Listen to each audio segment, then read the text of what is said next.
Hi అండి, welcome to your channel మీ వేణాగరావు చెల్ల. ఈ కార్తీక మాసంలో ఉసిరికాయకున్న ప్రాముఖ్యత గురించి మనం తెలుసుకుందామండి. సకల సౌభాగ్యాలు ప్రసాదించే కార్తీక మాసం మోక్షమాసంగా పేరు పొందిందనమాట. ఈ మాసంలో చేసిన పూజలు కైలాస వైకుంఠ ప్రాప్తిని కలిగిస్తాయని పురాణాలు చెబుతున్నాయి. ఈ మాసంలో మాత్రమే పూజించే ఉసిరికాయను విష్ణు స్వరూపంగా భావించి పూజలు చేయడం అనాదిగా వస్తున్న సాంప్రదాయం. ఔషధ గుణాలు పుష్కలంగా ఉండే ఉసిరిని ఈ మాసంలో తిన్నా, దీపాలతో ఆరాధించినా ఆరోగ్య భాగ్యం కలుగుతుందని కొన్ని పురాణాలు చెబుతున్నాయి. ఉసిరిని ఎక్కువగా ఆయుర్వేద మందుల తయారీలో ఉపయోగిస్తారని ఆయుర్వేద వైద్యులు చెబుతున్నారు. ఇందులో కాల్షియం, ఐరన్, ప్రోటీన్లు, ఫాస్ఫరస్, కార్బోహైడ్రేట్, విటమిన్లు పుష్కలంగా ఉంటాయని వారు చెబుతున్నారు. జ్ఞాపక శక్తిని, తెలివితేటలు పెంచేందుకు ఉసిరి దివ్య ఔషధంగా పనిచేస్తుందని తెలుస్తోంది.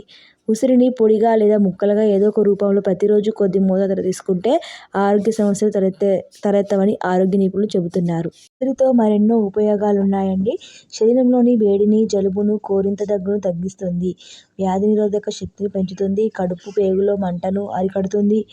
అధిక దాహాన్ని అదుపులో ఉంచుతుంది. జీర్ణక్రియను మెరుగుపరుస్తుంది. ఉసిరి కలిపిన నూనె వాడితే జుట్టు నిగనిగలాడుతూ పాటు జుట్టు రాలడం కూడా ఆగుతుంది. దీంతో తయారు చేసిన టానిక్ వాడితే ఊపిరితిత్తుల పనితీరు కూడా మెరుగుపడుతుంది. చర్మ రక్షణకు కూడా చలికాలంలో వచ్చే చర్మ వ్యాధులకు ఉసిరి దివ్య ఔషధంగా పనిచేస్తుంది.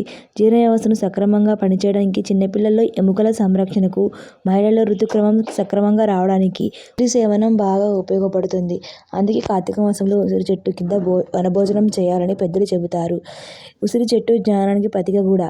చీకటి అజ్ఞానానికి వెలుగు, జ్ఞానానికి ప్రతిబింబం. పవిత్రమైన కార్తీక మాసం శివకేశవుల ఆరాధన విశేష పుణ్యాన్ని ఇస్తుంది. తులసి, ఉసిరికోట ముందు దీపం వెలిగిస్తే సకల దోషాలు తొలగుతాయని కార్తీక పురాణం చెబుతోంది. ఈ మాసంలో ఉసిరికను పూజించడం వలన, తినడం వలన ఈ కాలంలో వచ్చే అనారోగ్య సమస్యలు దరిచేరవని కొన్ని శాస్త్రాలు చెబుతున్నాయి. Thank you for watching. Please subscribe my channel.